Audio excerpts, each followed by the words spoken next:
Hi friends. ఇక శ్రీధర్ అయితే కంగారు పడిపోతూ కాంచన దగ్గరికి వచ్చి కాంచన కాంచన తొందరగా నువ్వు బ్యాగ్ సర్దుకో అని చెప్పి ఇక హాస్పిటల్లో జరిగిందంతా చెప్తూ ఉంటారు. ఇక అప్పుడే అక్కడికి పారిజాతం అలాగే జోష్న ఇద్దరు కూడా వచ్చి ఉంటారు. ఇక శ్రీధర్ చెప్పేవన్నీ కూడా విని గ్రాని ఈ అవకాశాన్ని వినియోగించుకుని ఆ కార్తిక్ గాడిని దీపని ఇంట్లో నుంచి బయటకు గెంటేయాలి. అది మీ తాత చేతుల మీదుగానే జరగాలి. ఆ కార్తిక్ గాడు నన్ను ఎంత మోసం చేశాడు. వాడు నా మనవరాల్ని నా చేత్తోనే బయటకు గెంటించేలా చేయాలి అనుకున్నాడు. ఇంత జరిగిన తర్వాత వాడిని ఈ ఊరికే ఎలా వదులుతాను అనుకున్నావు. ఆ కార్తిక్ గాడిని దీపని ఖచ్చితంగా మీ తాతకు ఈ విషయంలో క్షమించాడు. దశరథ సుమిత్ర కూడా కార్తిక్ దీపనే తిడతారు. ఇది మనకి వచ్చిన గోల్డెన్ అవకాశం. దీన్ని తప్పకుండా మనం ఉపయోగించుకోవాలి అని చెప్పి ఇక పారిజాతం అయితే జోష్నతో అంటూ ఉంటుంది. కానీ దక్షిణామూర్తిని చూసిన తర్వాత తాత డాడీ ఎందుకు అలా రియాక్ట్ అయ్యారో నా కళ్ళతో నేను చూశాను కదా. ఈ అవకాశం చాలు దీపని భావని మనం శాశ్వతంగా ఈ ఇంటి నుంచి బయటకు వెళ్ళగొట్టడానికి. అంతేకాదు కాంచన అత్త కూడా ఇక్కడే ఉంది కాబట్టి వాళ్ళ నాన్న రియాక్ట్ అయ్యేదంతా చూసి ఇక జన్మలో మళ్ళీ ఈ ఇంట్లో అడుగు పెట్టదు.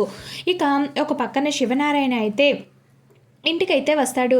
ఇక రాగానే పారిజాతం ఏంటండి అంత నీరసంగా కనిపిస్తున్నారు, ఏమైంది అని చెప్పి ఇక అంటూ ఉంటే అదా ఈరోజు ఎవరో ఒకరికి అర్జెంటుగా బ్లడ్ కావాల్సి వస్తే డొనేట్ చేశాను, అందుకే ఒంట్లో కాస్త నీరసంగా అనిపిస్తుంది అని చెప్పి ఇక అంటూ ఉంటే నానా ఏమైంది నీ చేతికి అని చెప్పి ఇక అప్పుడే అక్కడికి వచ్చిన కాంచన అయితే అడుగుతూ ఉంటుంది. ఇక వెంటనే దశరథ ఏం లేదులే అమ్మా అని చెప్పి ఇక కవర్ చేస్తూ ఉంటాడు. ఏం లేకపోవడం ఏంటి ఈ బ్లడ్ ఇచ్చిన స్టిక్కర్ ఇచ్చారు, మీరు కూడా బ్లడ్ చెకప్ ఏమైనా చేసుకున్నారా అని చెప్పి ఇక కాంచన అయితే శివనారాయణని అడుగుతూ ఉంటుంది. లేదు దారిలో ఎవరికో యాక్సిడెంట్ అయ్యిందంట, అతను రక్తపు మడుగుల్లో ఉంటే ప్రాణానికి ప్రమాదం అని చెప్పి హాస్పిటల్లో జాయిన్ చేయించాడు మన కార్తీక్. తీరా అతనికి బ్లడ్ కావాలంట. ఇప్పటికిప్పుడు డోనర్ ఎక్కడ దొరుకుతాడు, అది కూడా ఏ పాజిటివ్. ఇది చాలా రేర్ బ్లడ్ గ్రూప్, ఎక్కడ పడితే అక్కడ ఎవరికి దొరకదు. అందుకే సమయానికి నేనే హాస్పిటల్లో ఉన్నాను కదా, ఏ రకమైన రక్త సంబంధం కూడా లేదు. ఆ భగవంతుడే ఇలా అతన్ని కాపాడాలని రాసిపెట్టున్నాడు. అందుకే ఏంటో అనుకోకుండా నేను హాస్పిటల్కి వెళ్ళడం, అప్పుడే అక్కడ అతను రావడం, ఇదంతా కూడా యాదృచ్ఛికంగా జరిగిపోయింది అని చెప్పి ఇక అంటూ ఉంటే ఇక కాంచన ఇప్పుడు కనుక ఈ విషయం గురించి బయటపడితే నిజంగానే మా నాన్న ఖచ్చితంగా రుద్రతాండవం చేస్తాడు. కార్తీక్ మీద ఖచ్చితంగా కోప్పడి ఆ తర్వాత ఏం చేస్తాడో ఏంటో ఊహించుకుంటేనే భయం అవుతుంది. అయినా ఈయన ఉండి ఏదో ఒకటి మేనేజ్ చేయకుండా ఇంతవరకు తీసుకొచ్చాడేంటి, అసలు ఈ విషయం ఇప్పుడు కనుక ఇంట్లో కనుక తెలిస్తే ఇంకేమైనా ఉందా అని చెప్పి ఇక కాంచన అయితే భయపడుతూ ఉంటుంది. ఇక శివనారాయణ ఇంపార్టెంట్ ఫోన్ రావడంతో ఇక అతని నేను కలవలేకపోయానమ్మా, అల్లుడు మాత్రం చూశాడు, అతన్ని చూసి వెళ్దామనుకున్నాను కానీ కుదరలేదు అని చెప్పి ఇక అనగానే ఇక వెంటనే కాంచన అమ్మయ్య ఏ దేవుడో కాపాడినట్టున్నాడు, లేకుంటే నాన్నకానికి ఆ దక్షిణామూర్తిని హాస్పిటల్లో చూశాడు అని అంటే ఖచ్చితంగా ఆయన పీక పిసికి అక్కడే చంపేసి ఉండేవాడు. ఏం జరిగిందో ఏంటో ఏ దేవుడో కాపాడినట్టున్నాడు అని చెప్పి ఇక కాంచన అయితే మనసులోనే ఇక దేవుళ్ళకి 1000 దన్నాలైతే పెడుతూ ఉంటుంది. ఇక కార్తీక్ మీద నాన్న మనసులో ద్వేషం నింపాలని జోష్న అయితే కుట్ర చేస్తూ ఉంటుంది. పాపం ఇదంతా తెలియని కాంచన అయితే ఇక హాల్లో కూర్చున్న పారిజాతం అలాగే జోష్నల దగ్గరికి అయితే వస్తూ ఏంటే ఏ పని లేదా, తీరిగా ఇంట్లో పడున్నావు అని చెప్పి ఇక అంటూ ఉంటే ఇంట్లో పడుండక వీధిలోకి వెళ్ళి నాట్యం చేయాలా అత్త అని చెప్పి ఇక వెటకారంగా మాట్లాడుతూ ఉంటుంది. అయినా నాకేమైనా ఇల్లు వాకి లేదనుకుంటున్నావా నీలాగా, అందుకే కదా వేసవి విడిదంటూ మీ ఇంట్లో ఉండే సంతంతా వచ్చి మా ఇంట్లో పడ్డారు అని చెప్పి ఇక అంటూ ఉంటే ఒసై నేనేమన్నా నీ మొగుడు సొమ్ము నీ సొమ్ము తయారుగా తింటున్నాను అనుకుంటున్నావా, మా నాన్న సొమ్మేనే నేను తినేది అని చెప్పి ఇక కాంచన అనడంతో ఇక కాంచన అలా మాట్లాడేసరికి ఇక పారిజాతం అలాగే జోష్న ఇద్దరు కూడా హవాక్ అయిపోయి అలాగే వింటూ ఉంటారు. ఇక అప్పుడే అక్కడికి సుమిత్ర అయితే వస్తుంది. మామయ్య గారు మీరు అక్కడి నుంచే వచ్చారు కదా, ఇంతలో మళ్ళీ ఎక్కడికో బయటకు వెళ్తున్నారు, అసలే మీరు బ్లడ్ కూడా ఇచ్చి నీరసంగా ఉన్నారు కదా మామయ్య గారు, ఇదిగో ఈ జ్యూస్ తాగండి అని చెప్పి ఇక సుమిత్ర అయితే ఇక శివనారాయణకి అయితే జ్యూస్ అయితే అందిస్తూ ఉంటుంది. ఇక అది చూసిన పారిజాతం అలాగే జోష్న ఇద్దరు కూడా ఏంటి ఇప్పుడు ఒకరి మొక్కలు ఒకరు చూసుకుంటూ మొదలు పెడదామా అని చెప్పి ఇక అంటూ ఉంటారు. ఇక మీ జ్యూస్ తాగి మీ తాత ప్రశాంతంగా కూర్చుంటాడు, మనం పెట్టాల్సిన మన పెంట చేద్దాం, మొదలు పెట్టవే అని చెప్పి ఇక జోష్నని రెచ్చగొడుతూ ఉంటుంది. ఇక పారిజాతం అయితే ఇక బావ హాస్పిటల్లో జాయిన్ అయిన ఆ మనిషి మనకి ఏదో రక్త సంబంధం ఉండే కదా, తాత ఆ టైంకి హాస్పిటల్లో బ్లడ్ ఇవ్వడం జరిగింది అని చెప్పి ఇక అంటూ ఉంటే ఇక జోష్న అయితే తాత ఇంతకీ నువ్వు బ్లడ్ ఎవరికి ఇచ్చావో తెలుసా, అతన్ని ఏమైనా కలిసావా అని చెప్పి ఇక జోష్న అయితే ఏమీ తెలియనట్టు అడుగుతూ ఉంటుంది. లేదమ్మా, నేను అతన్ని కలుద్దామని అతని పరిస్థితి ఏంటో తెలుసుకుందామని అతను ఉన్న గదిలోకి వెళ్ళి డోర్ కూడా తీశాను. ఇంతలోకి నాకు ఒక కాల్ వచ్చింది మన రెస్టారెంట్ నుంచి, అందుకే ఎమర్జెన్సీ అని చెప్పి నేను ఇంకా అతన్ని కలవకుండా వచ్చేసాను. ఏది ఏమైతేనేమి మనం ఎప్పుడు కూడా చేసిన సాయాన్ని మనం పొందిన సాయాన్ని గుర్తుపెట్టుకోవాలి, మనం చేసిన సాయాన్ని మర్చిపోవాలి, అందుకే అతనెవరో నేను తెలుసుకోదలుచుకోలేదు అని చెప్పి ఇక శివనారాయణ అంటూ ఉంటే అతనెవరో తెలిస్తే నువ్వు ఖచ్చితంగా ఈ విధవక నేను రక్తం ఇచ్చింది ఈ వీడని తెలుసుంటే ఖచ్చితంగా నేను రక్తం ఇవ్వకుండా నా చేతులతో వాడిని నేను చంపేసి ఉండేవాడిని అని చెప్పి ఇక అనుకుంటావు తాత అని చెప్పి ఇక అనడంతో ఇక ఆ మాటలు విన్న శివనారాయణతో ఒక్కసారిగా జోష్న ఏం మాట్లాడుతున్నావు నువ్వు, మనకి ఎంత ప్రమాదం ఉన్నప్పటికీ కూడా అవతల వాళ్ళకి మనం ఇంత కూడా హాని చేయకూడదు. ఒకవేళ అలాంటి పరిస్థితి వస్తే మనమన్నా నష్టపోవడానికి సిద్ధంగా ఉండాలి, కానీ అవతల వాళ్ళని ఇబ్బంది పెట్టడానికి కానీ నష్టపోవడానికి కానీ మనం ఆలోచించకూడదు. అది మంచి లక్షణం కానే కాదు. నువ్వు అలాగే ఇప్పుడు మూర్ఖంగా ఆలోచిస్తున్నావు. దయచేసి నీ బుద్ధి మార్చుకో. నువ్వు మీ గ్రానీతో తిరిగి నీ బుద్ధి కూడా మీ గ్రానీ లాగే గడ్డి తింటుంది అని చెప్పి ఇక అనడంతో ఇక ఆ మాటలు విన్న పారిజాతం అయితే ఒక్కసారిగా ఇప్పుడు నేను చెప్పబోయేది వింటే నీకు గుండెల్లో గుణపం గుచ్చుకున్నంత పని అవుతుంది. ముసలోడా, ఉదయం లేచిన దగ్గర నుంచి ఎప్పుడు నా మీద నా మనవరాల మీద పడిచేస్తావు కదా, ఉండండి మీ అందరి సంగతి చెప్తాను అని చెప్పి ఇక పారిజాతం అయితే ఇక తన భుజంతోటి జోష్ననైతే రెచ్చగొడుతూ ఉంటుంది. అది కాదు తాత, నువ్వు లోకంలోకల్లా బాగా ద్వేషించే వ్యక్తి ఎవరైనా ఉన్నారు అనంటే అది ఒక దక్షిణామూర్తి తాతే కదా అని చెప్పి కనడంతో ఇక ఆ మాటలు విన్న శివనారాయణ అయితే ఒక్కసారిగా హబాక్ అయిపోతూ ఇప్పుడు ఆ ఏదో పేరెందుకు ఈ ఇంట్లో అని చెప్పి ఇక అంటూ ఉంటే ఇక ఆ మాటలు విన్న సుమిత్ర అయితే జోష్న ఏం మాట్లాడుతున్నావు నువ్వు, ఆ మనిషి ఎప్పుడో నేను చచ్చిపోయానని నీళ్ళు వదిలేశాడు, నేను కూడా ఆ మనిషి ఎప్పుడో చచ్చిపోయాడని చెప్పి నా మనసులోనే సమాధి కట్టేశాను, అలాంటి వ్యక్తి గురించి నువ్వెందుకు మాట్లాడుతున్నావు, అసలు ఆ వ్యక్తిని నువ్వు తాత అనాల్సిన అవసరమే లేదు అని చెప్పి ఇక అంటూ ఉంటే ఇక ఆ మాటలు విన్న శివనారాయణ అయితే నువ్వు అతన్ని తాత అని పిలిచిన ఆ నోటితోనే మళ్ళీ తిరిగి నన్ను తాత అని పిలిస్తే నాకు చాలా బాధగా ఉంది, అసలు నువ్వు అతని గురించి ఎందుకు తీసుకొచ్చావని చెప్పి అంటూ ఉంటే ఏంటి తాత, నేను కేవలం అతని పేరు తీసుకొచ్చినందుకే నువ్వు ఇంత బాధపడితే మరి నీ ఒంట్లో రక్తం లీటరు అతని ఒంట్లోకి ఎక్కించి అతని ప్రాణాలు కాపాడినా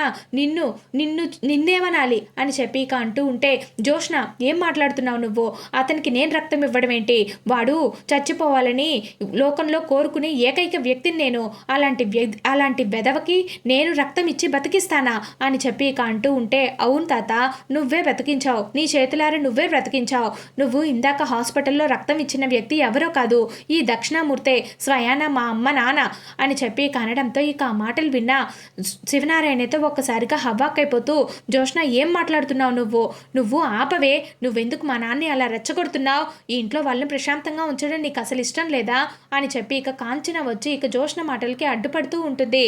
ఇక శ్రీధర్ కూడా అవును జోష్న, ఎప్పుడో ఏదో జరిగిపోయిన దాని గురించి ఇప్పుడెందుకు మాట్లాడ్డావు, పైగా మాకు రెస్టారెంట్లో పని ఉంది, మమ్మల్ని వెళ్ళనివ్వు, మావయ్య గారు రండి మనం వెళ్దామని చెప్పి ఇక శ్రీధర్ పిలుస్తూ ఉంటే శభాష్ మావయ్య, ఎందుకంటే ఆ అవతల ఉండేది నీ కొడుకు కోడలు కదా, ఇప్పుడు వాళ్ళని రక్షించడం కోసం నువ్వు అత్త ఇద్దరు కలిసి ఎంత బాగా నటిస్తున్నారో అని చెప్పి అనడంతో నటించడం ఏంటి అని చెప్పి ఇక శివనారాయణ అంటూ ఉంటాడు.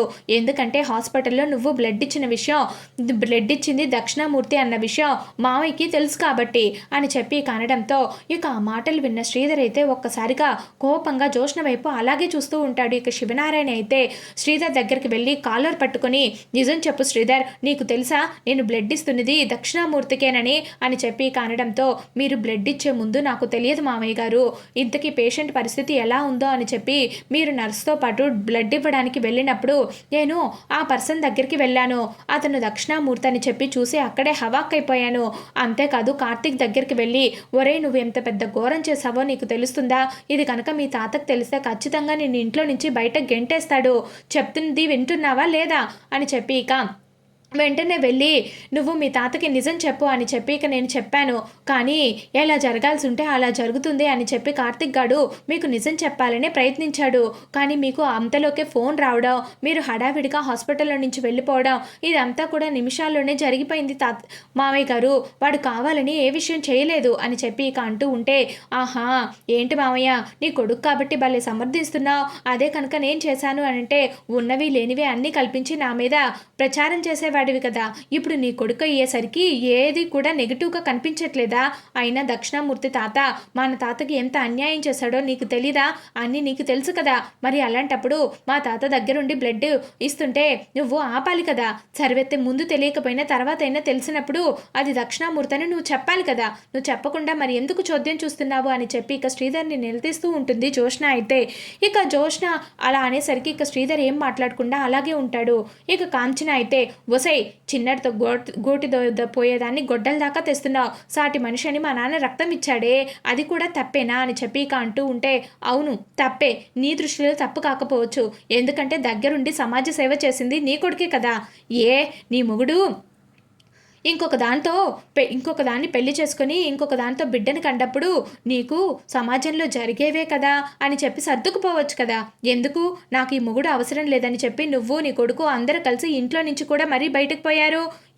నీకొక న్యాయమా, ఇంకొకరికైతే ఇంకొక న్యాయమా అని చెప్పి ఇక జ్యోష్ణ అనడంతో ఇక కాంచన అయితే ఏమీ మాట్లాడకుండా నోరు మూసుకొని అలాగే ఉంటూ ఉంటుంది. ఇక సుమిత్ర అయితే జ్యోష్ణ దగ్గరకు వచ్చి లాగి పెట్టి ఒకటి పీకుతుంది. ఒసై నువ్వు నోటికొసి ఎంతొస్తే అంత మాట్లాడుకు. ఇంటికి వచ్చిన ఆడబిడ్డతోటి ఇలాగైనా మాట్లాడేది? ఎందుకు లేస్తే ఎప్పుడు ఏదో ఒకటి సూటిపొట్టి మాటలని ఆడబిడ్డ నడి ఇంట్లో కన్నీళ్లు పెట్టుకునే విధంగా చేస్తావు పాపిష్టిదానా అని చెప్పి ఇక కొడుతూ ఉంటుంది. కొట్టు మమ్మీ కొట్టు, ఎందుకంటే అవతల మీ నాన్న కదా. మీ నాన్నని నేను ఎత్తి చూపానన్నా నీకు ఇంత రోషం వస్తుంది? నిజంగానే నీ కూడా మీ తండ్రి ప్రేమ ఉన్నట్లుంది. బావ కాపాడినందుకు నువ్వు కూడా లోపల హ్యాపీగా ఫీల్ అవుతున్నట్టున్నావు. అందుకే కదా నువ్వు నన్ను చెంపదెబ్బ కొట్టావు అని చెప్పి ఇక అంటూ ఉంటే ఇక అప్పుడే అక్కడికి కార్తీక్ అయితే వస్తాడు. ఇక కార్తీక్ లోపలికి రావడం చూసిన శివనారాయణ అయితే ఒక్కసారిగా ఆగరా అని చెప్పి ఇక గట్టిగా అనడంతో ఇక ఇద్దరు కూడా ఒకరి మొక్కలు ఒకరు చూసుకుంటూ ఉంటారు. ఇక భయంగా దీపా కార్తీక్ ఇద్దరు కూడా ఏంటి బావా తాత రియాక్షన్ ఇలా ఉంది, కొంపతీసి నిజం తెలిసిపోయిందా అని చెప్పి ఇక అంటూ ఉంటే, ఏమో మరదలా నాకు తెలీదు, ఏదైతే అదేంది, మనం మాత్రం నిజం చెప్పొద్దు. ఒకవేళ తాతకు తెలిసి అడిగితే మాత్రం అబద్ధం చెప్పొద్దు అని చెప్పి ఇక అనడంతో సరే బావా అని చెప్పి ఇక ఇద్దరు కూడా లోపలికైతే వస్తారు. ఒరేయ్ నువ్వు నా చేత ఎంత పాపం చేపించావో తెలుసా, ఎంత ఘోరం చేపించావో తెలుసా అని చెప్పి ఇక అంటూ ఇక లాగిపెట్టి ఒకటి పీకుతాడు ఇక శివనారాయణ అయితే కార్తీక్ని.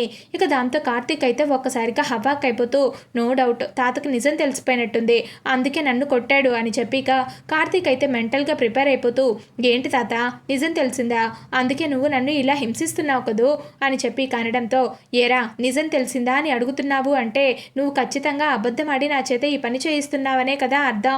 ఎందుకురా ఇలా చేశావు? నేను జీవితంలో ఎవరికైతే ఎదురు పడకూడదు అనుకున్నానో, ఎవరికైతే నేను సమాధానం చెప్పకూడదు అనుకున్నానో, ఎవరైతే ఈ లోకంలో ఉండకూడదు అనుకున్నానో ఆ వ్యక్తినే ఈరోజు ఎదురుపడి నా ఒంట్లోని రక్తం అతని ఒంట్లోకి ఎక్కించి ఇక నా చావుని నేనే కొని తెచ్చుకున్నట్లుందిరా. ఎందుకు చేసావురా? ఈరోజు నువ్వు చేసిన దానికి నువ్వు నా మనవడివని చెప్పుకోవడానికే నాకు చాలా సిగ్గుగా ఉంది అని చెప్పి ఇక శివనారాయణ అయితే ఎమోషనల్ అయిపోతూ ఉంటాడు. ఇక ఆ మాటలు విన్న సుమిత్ర అయితే ఇక బాధపడుతూ ఏం చేయలేక ఇక నేల మీద అలాగే ఒరిగి పడిపోతూ ఉంటుంది. ఏంటి గ్రాని మనం అనుకున్న విధంగా సీన్ ఏం జరగట్లేదే ఇక్కడ, ఇంకాస్త హైప్ పెంచుదాం అని చెప్పి ఇక పారిజాతం అనడంతో, ఏంటి బావా ఈ విషయాలన్నీ ఎలా తెలిసాయి అనుకుంటున్నావా? మీ నానే స్వయంగా మీ అమ్మతో చెప్తుంటే నేను విన్నాను అని చెప్పి ఇక జ్యోష్ణ అయితే జరిగిందంతా కూడా చెప్పేస్తూ ఉంటుంది. ఇక దాంతో పారిజాతం, ఏంటే ఇంకా కాస్త మంట పెట్టు, అప్పుడే కదా మీ తాతకు ఒళ్ళు మండి వీళ్ళందరినీ కూడా ఇంట్లో నుంచి బయటకు తరిమేస్తాడు. ఇదిగో మీ అమ్మ సుమిత్ర ఏమైనా మాట్లాడితే మీ అమ్మను కూడా బయటకు గెంటేస్తాడు. సుమిత్ర మాట్లాడకపోతే ఎప్పట్లాగా సుమిత్రదే ఈ ఇంట్లో రాజ్యం అయిపోతుంది అని చెప్పి కనడంతో, ఆగుగ్రాని వీళ్ళందరి సంగతి నేను చూస్తాను అని చెప్పి ఇక జ్యోష్ణ అయితే చెప్తూ ఉంటుంది. ఇక జ్యోష్ణ అయితే, ఏంటత్త నీ కొడుకు తప్పు చేశాడు అని చెప్పి అందరి ముందు చెప్పడంతో నీకు నోట్లో నుంచి మాట వచ్చినట్లేదు, నోరు పడిపోయిందా అని చెప్పి ఇక అంటూ ఉంటే, చెప్పరా కార్తీక్ చెప్పు, మా నాన్న అడుగుతున్నాడు కదా నిజం చెప్పరా, వీళ్ళందరూ చూడు నా మీద ఎన్ని అబండాలు వేస్తున్నారో, ఈ విషయం గురించి నాకు ఏమాత్రమూ తెలియదు అయినా దారిని పోయేవన్నీ నువ్వెందుకు తగిలించుకోవాలరా? అయినా మొన్న చూసావు కదా దక్షిణామూర్తి విషయంలో మా తాత మీ తాత ఎలా రియాక్ట్ అయ్యాడో. అయినా కూడా అన్నీ తెలిసి కూడా నువ్వు మళ్ళీ ఎందుకురా ఇలాంటి పని చేశావు అని చెప్పి ఇక కార్తీక్ మీద కోప్పడుతూ ఉంటుంది. ఇక కాంచన అయితే అమ్మ అతను దక్షిణామూర్తో ఇంకొకరో అని చెప్పి నేను అతనికి సాయం చేయలేదు. రోడ్డు మీద వెళ్తున్నప్పుడు ఒక సాటి మనిషిగా మానవత్వం ఉంది కాబట్టి నాలో అతనికి నేను సాయం చేశాను. అంతకు మించి నేనేం చేయలేదు. అయినా తాతను రక్తం ఇవ్వమని నేను అడగలేదు. తాతే అనుకోకుండా అక్కడికి వచ్చాడు. అప్పుడే అక్కడికి నర్స్ కూడా వచ్చి బ్లడ్ అరేంజ్ చేసుకోమని చెప్పింది. ఇక బ్లడ్ గ్రూప్ మ్యాచ్ అవడంతో తాతే ముందుకొచ్చి నేను ఇస్తాను అన్నాడు. కావాలంటే మీ నాన్నని అడుగు, నేను ఇవ్వమని అడిగానా, తనంతటి తనే ఇచ్చాడా అని చెప్పి కనడంతో అవును నా అంతటి నేనే ఇచ్చాను, కానీ అక్కడ ఉన్న పేషెంట్ దక్షిణామూర్తి అని నాకు తెలీదు అని చెప్పి కనడంతో దక్షిణామూర్తి అని నాకు తెలిస్తే నేను రోడ్డు మీద వదిలేసి వచ్చుండేవాడిని, హాస్పిటల్ వరకు తీసుకొచ్చుండేవాడిని కాదు. మరి నేను హాస్పిటల్ వరకు తీసుకొచ్చాను అంటే కారణం మానవత్వం ఇంకా నాలో బ్రతికే ఉంది కాబట్టి, అందుకే నీలో కూడా మానవత్వం బ్రతికే ఉంది కాబట్టి నువ్వు కూడా బ్లడ్ ఇచ్చావు అని చెప్పి కనడంతో ఇక ఆ మాటలు విన్నా సుమిత్ర అయితే ఒక్కసారిగా కరిగిపోతూ ఉంటుంది. మా నాన్న అంతేకాదు అత్త, ఆయన అంత క్రిటికల్ పరిస్థితుల్లో ఉండి కూడా అతను ఏమన్నాడో తెలుసా? నా కూతుర్ని ఒక్కసారి నేను చూడాలని ఉందిరా, నా కూతుర్ని తీసుకొస్తావా? ఒకే ఒక్క మాట మాట్లాడాలని ఉందిరా నా కూతురుతోటి, ప్లీజ్ రా మనవడా అని చెప్పి ఇక అన్నాడు. అని చెప్పి కనగానే ఇక ఆ మాటలు విన్న సుమిత్ర అయితే ఒక్కసారిగా ఎమోషనల్ అయిపోతూ ఉంటుంది. అవునా అని చెప్పి ఇక అక్కడి నుంచి పరిగెత్తుకుంటూ తన గదిలోకి వెళ్ళి ఇక బెడ్ మీద పడుకొని ఏడుస్తూ ఉంటుంది. ఇక అది చూసిన దశరథ అయితే సుమిత్ర వెనకాలే సుమిత్ర అని చెప్పి ఇక అరుచుకుంటూ వెళ్తాడు. ఇక లోపలికి వెళ్ళిన తర్వాత ఏంటండి ఇది, 30 ఏళ్ల క్రితం అతనే కదా నా కూతురు నాకు లేదు అని చెప్పి ఇక నన్ను చంపేసి నన్ను బ్రతుకుండగానే సమాధి కూడా కట్టించి ఊరందరికీ పిలిచి మరీ భోజనాలు పెట్టాడు. నాతో పాటు మిమ్మల్ని కూడా చంపేశారు.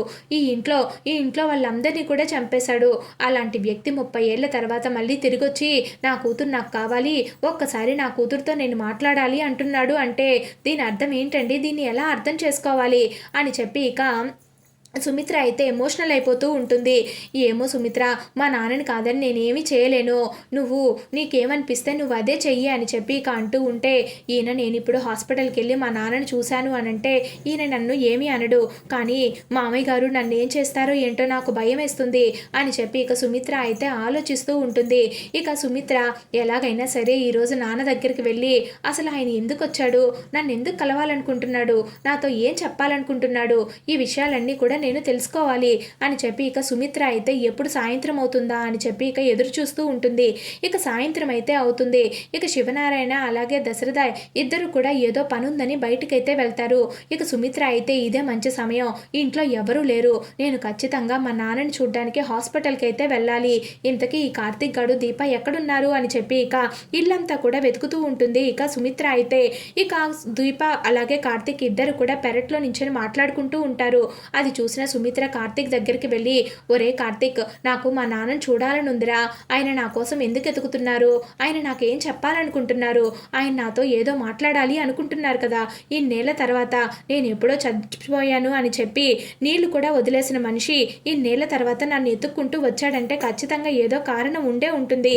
మా నాన్నకి కాస్త రోషం ఎక్కువ, ఆత్మాభిమానం ఎక్కువ, అలాంటి మనిషి అన్నీ పక్కన పెట్టి ఈరోజు నా కోసం వచ్చాడు అనంటే ఖచ్చితంగా ఏదో జరిగే ఉంటుంది, నేను తెలుసుకోవాలి, నన్ను హాస్పిటల్కి తీసుకెళ్ళరా అని చెప్పి ఇక అడుగుతూ ఉంటే పద అని చెప్పి ఇక కార్తీక్ అలాగే దీప ఇద్దరు కూడా సుమిత్రని తీసుకొని హాస్పిటల్కి అయితే వెళ్తూ ఉంటారు.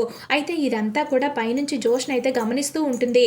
గ్రాని చూసావా, మళ్ళీ మనకి ఇంకొక అవకాశం వచ్చింది, ఈసారి మా అమ్మను కూడా ఏకంగా ఇంట్లో నుంచి బయట గెంటేయచ్చు, ఇక ఈ ఇంట్లో ఎవ్వరూ ఉండరు, నువ్వు నీది నాదే మాత్రమే రాజ్యం అని చెప్పి ఇక అంటూ ఉంటే ఏమంటున్నావే, ఇదిగో వీళ్ళందరూ కూడా హాస్పిటల్కి అయితే వెళ్తున్నారు, వాళ్ళ నాన్నని చూడ్డానికి మా మమ్మీ కూడా వెళ్ళింది అని చెప్పి కనడంతో అవునా, వెంటనే నువ్వు అక్కడికి వెళ్ళి ఒక వీడియో తీసుకొనిరా, అదంతా కూడా మీ తాతకు చూపిద్దాం, మీ తాతకి దక్షిణామూర్తిని సుమిత్ర కూడా కలిసింది అని తెలిస్తే నిమిషం కూడా ఈ ఇంట్లో సుమిత్రను ఉంచడు, ఖచ్చితంగా మెడపట్టి బయటకు గెంటేస్తాడు అని చెప్పి కనడంతో ఇక హాస్పిటల్కి వెళ్ళి ఇక వీడియో అయితే తీస్తూ ఉంటుంది జోష్న. ఇక సుమిత్ర అయితే దక్షిణామూర్తి దగ్గరికి వెళ్ళి నానా అని చెప్పి ఇక పిలుస్తూ ఉంటే ఇక దక్షిణామూర్తి మాత్రం ఇక కళ్ళు మూసుకొని అలాగే పడుకొని ఉంటాడు. ఇక సుమిత్ర అయితే ఇక జోష్న అయితే తొందరగా ఇంటికి వచ్చి ఇక శివనారాయణకైతే ఆ వీడియో పంపిస్తూ ఉంటుంది. ఇక శివనారాయణ ఈ టైంలో ఎవరు నాకు అని చెప్పి ఇక ఒకసారిగా మెసేజ్ ఓపెన్ చేసి చూసేసరికి ఇక సుమిత్ర అయితే దక్షిణామూర్తితో మాట్లాడుతున్న ఆ వీడియో చూడగానే ఒక్కసారిగా హబాక్ అయిపోతూ ఉంటాడు. ఇక శివనారాయణ అయితే ఏంటిది రక్త సంబంధం అందరూ కూడా ఒక్కటైపోయి నన్ను మాత్రం పరాయి వండి చేశారా? ఇక సుమిత్ర కూడా ఈ ఇంట్లో ఉండడానికి వీల్లేదు. ఉంటే సుమిత్ర అయినా ఇంట్లో ఉండాలి, లేదంటే నేనైనా ఇంట్లో ఉండాలి అని చెప్పి ఇక ఇంటికైతే వెళ్తాడు. ఇక అప్పుడే అక్కడికి సుమిత్ర కూడా వస్తుంది. ఇక సుమిత్ర రావడం చూసిన శివనారాయణ అయితే ఒక్కసారిగా ఆగు సుమిత్ర అని చెప్పి ఇక గట్టిగా అరుస్తూ ఉంటే ఏమైంది మావయ్య గారు అని చెప్పి ఇక అంటూ ఉంటారు. నీ తండ్రి ఎప్పుడో చచ్చిపోయాడని నువ్వు నన్ను తండ్రిగా అనుకున్నావు అని అన్నావు కదా, కానీ ఈరోజు నువ్వు నన్ను చంపేసి మళ్ళీ నీ తండ్రి నువ్వు బ్రతికించుకున్నావన్నమాట. జరిగిందంతా కూడా నాకు తెలుసు, నేను చూశాను అని చెప్పి అనడంతో మావయ్య గారు అని చెప్పి ఇక దగ్గరికి వెళ్ళి కాళ్ళ మీద పడుతూ ఉంటుంది. ఇక సుమిత్ర అయితే ఇక అదంతా పట్టించుకోకుండా ఇక సుమిత్రనైతే లాగి పెట్టి ఒక్కటి పీకుతాడు ఇక శివనారాయణ. ఇక అందరు కూడా షాక్ అయిపోయి అలాగే చూస్తూ ఉంటారు. ఇక జోష్న పారిజాతం ఇద్దరు కూడా ఒకరి చెవులు ఒకరు కొరుక్కుంటూ ఏంటే ఇదే కదా మనం కావాలనుకునింది, ఆ దక్షిణామూర్తి విషయంలో మీ తాత ఎలా రియాక్ట్ అవుతాడో నాకు బాగా తెలుసు, అందుకే ఈ అవకాశాన్ని ఎలాగైనా నేను ఉపయోగించుకోవాలి అనుకున్నాను. అంతేకాదు ఇప్పుడు ఖచ్చితంగా మీ తాత మీ అత్తని మెడపెట్టి బయట గెంటేస్తాడు చూడు అని చెప్పి కనడంతో నువ్వు ఇంత వెదవ పని చేసొస్తావని నేను అనుకోలేదు, నీలాంటి వాళ్ళు నా ఇంట్లో ఉండడానికి వీల్లేదు, పోండి బయటికి అని చెప్పి కనడంతో ఇక ఆ మాటలు విన్న అందరూ కూడా ఒక్కసారిగా హబాక్ అయిపోయి ఇక శివనారాయణ వైపు అలాగే చూస్తూ ఉంటారు. ఇది ఫ్రెండ్స్ ఈరోజు ఎపిసోడ్. నచ్చితే ఖచ్చితంగా లైక్ చేసి సబ్స్క్రైబ్ చేసుకోవడం మాత్రం మర్చిపోవద్దు. అలాగే మీకు ఎలా అనిపించిందో ఖచ్చితంగా కామెంట్ రూపంలో తెలియచేయండి.